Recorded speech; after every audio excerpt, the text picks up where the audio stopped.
Welcome back to Calculus. This video I wanted to do another optimization example where we are dealing with distance and things that are closest or furthest. So these are a little bit tricky if you've never seen them before, and there's a couple things that are a little different about these. So I just wanted to make sure you've seen one. They're not so bad kind of once you know what to do, but if you've never seen it before, you can really be stumped for a while. So let's do this example. We've got a curve y squared equals 2x, and we just want to know which point is closest on the curve to the point 1, 4. So the first thing I'm going to do, of course, is label my variables.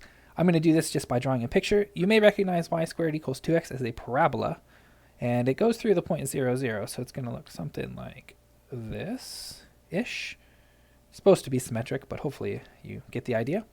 And then we've got the point 1, 4. So that's somewhere up here. If you put in x equals 1, you would get y equals 2. So we know that y equals 4 is above the parabola, not inside it. And we want to find the point, say right there maybe. Let's call this x comma y, that is closest to the point 1, 4. So remember, you cannot do anything with equations or anything unless you actually know what your variables represent. So by drawing this picture, I have now said that x comma y is a point on the parabola. Okay, so now we need to figure out what is the objective function. What function are we actually trying to minimize? And the weird part is we're not trying to minimize the function y squared equals 2x. One, that's not really even a function. I mean, I guess you could solve it for y or something. But we're not trying to minimize that, right? There's no minimum. It doesn't even make sense if you think about it a little bit. Instead, what we want to do is that's actually the constraint.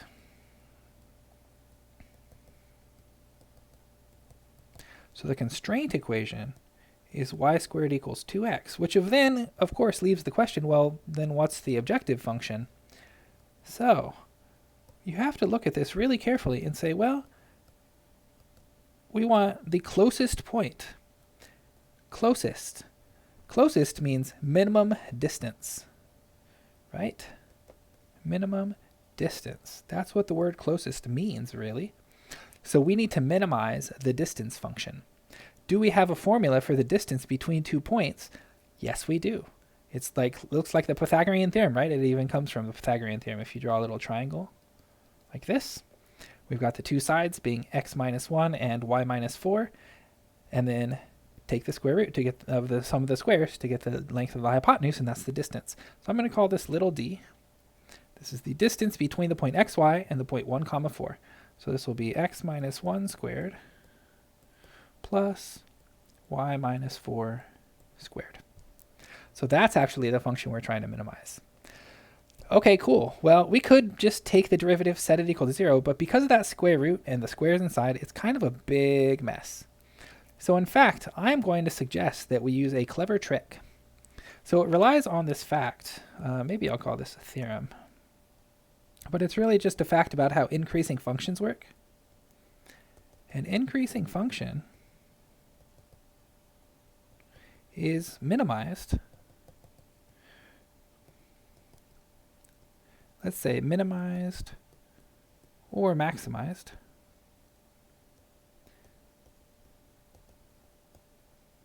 when the input is minimized or maximized.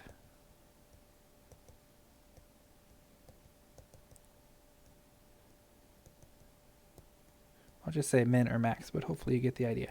So specifically, when the input to the function is a minimum, the output is a minimum, and when the input is a maximum, the output is a maximum. And that's just kind of a thing about how functions work when they're I mean, that's really what increasing means. It means, let's say you've got an a and a b here, and you've got an increasing function. If you put in a small number, like a, you get out a small number, like f of a. And if you put in a big number, like b, you get out a big number, like f of b. Right? I mean, increasing really means, I mean, you could think of it as going up and to the right, but if you want an equation sort of definition, it means if you put in bigger numbers, you get out bigger numbers. So if x1 is greater than x2, then f of x1 is greater than f of x2. That's actually the definition of increasing in terms of like formulas. So we want to use that to our advantage here with the square root function. Square root, let's say f of x equals square root x, is increasing. We know that. We know the derivative is 1 over 2 root x. That is always positive for all x greater than or equal to 0. Sorry, x greater than 0. So we can use this on our function that defines d. So what that means is it is sufficient to minimize the inside of our square root function instead of the entire thing.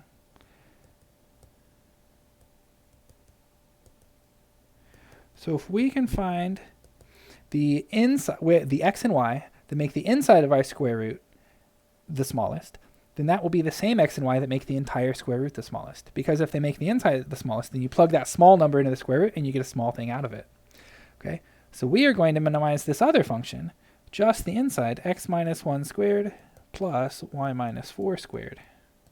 And I could call that little d squared, but then it looks weird if you write little d squared prime or something. So I'm going to give that a new name. I'm just going to call this capital D. Okay, and that is actually just the inside function for my objective, right? That's the inside of this guy here. Okay, and remember we still have our constraint. So we want to now just minimize big D, and our constraint is that y squared equals 2x. Okay, so what's the next step? I think we're ready to move on with our optimization process. Next, we want to reduce this function of x and y to a function of only one variable. So I could solve for y and get some square roots in there, but I really don't want to do that. I think I'm going to take my my x, and I'm going to solve this for x. So this says x equals 1/2 y squared. Let's plug that into my x minus 1 squared term. So d is 1/2 y squared minus 1 squared plus y minus 4 squared. Okay, and we could take the derivative and set it equal to 0 right now to find the critical points, or another option would be to FOIL it out first and then take the derivative. And I think maybe I'm going to do that. I don't know which one would be easier. I haven't actually worked it out, so let's just FOIL it out first.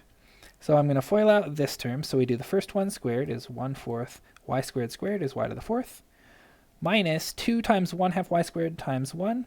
So 2 times 1/2 makes a 1. So minus y squared and then plus 1 squared. And then we have plus the next one squared will be y squared minus 8y plus 16.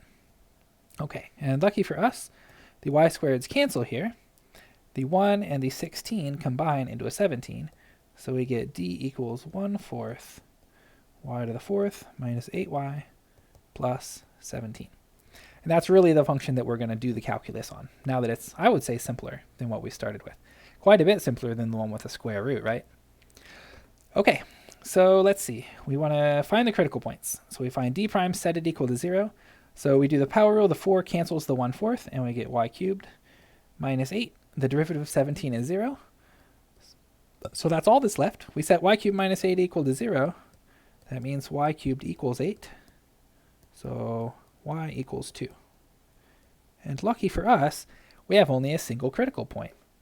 So we could say, oh, we're done. Y equals 2, and then x must be whatever y equals 2 has to be to fit on the curve y squared equals 2x. But that would be totally horribly wrong, and you'd get very little credit. Never, ever do that. That is so wrong. We don't know that this is a minimum. We haven't checked that. We don't know that. We cannot just say we're done now. Please don't ever do that. Instead, we need to check that this critical point gives us a local minimum, and then use the useful theorem to conclude that that local minimum, because we only have a single critical point, is actually a global minimum. Okay, so let's check. I guess I'll use the second derivative test here, since the first derivative is so simple. So d squared is going to be 3y squared. That is certainly positive. It is something squared. That's always going to be positive, times 3. And positive. So that tells me that y equals, let's say d has a local min, because the graph is concave up, local min at y equals 2. So then the useful theorem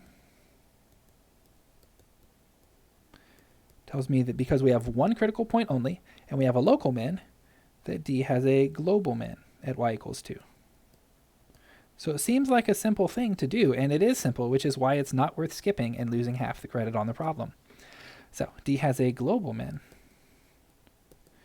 at y equals 2.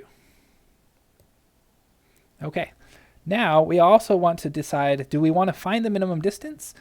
Like, did the question say find the minimum distance between the point and the parabola, or did it say find the point that minimizes the distance? So if we look back carefully at the wording of the problem, find the point on the curve, which means we're looking for the point xy, and we don't actually have to compute d ever. It doesn't actually ask for it. So we just need to know y squared equals 2x, or I think we solved, yeah, x equals 1/2 y squared. So if we know y equals 2, then x is going to be 1/2 y squared, which equals 1/2 times 2 squared. 1/2 of 4 is 2.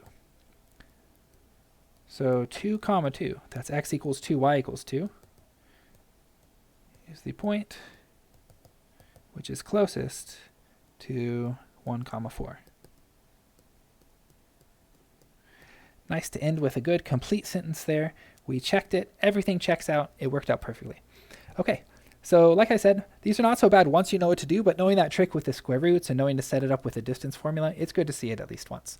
So I think that's all for now, and we'll see some more examples on other videos, and I will see you then.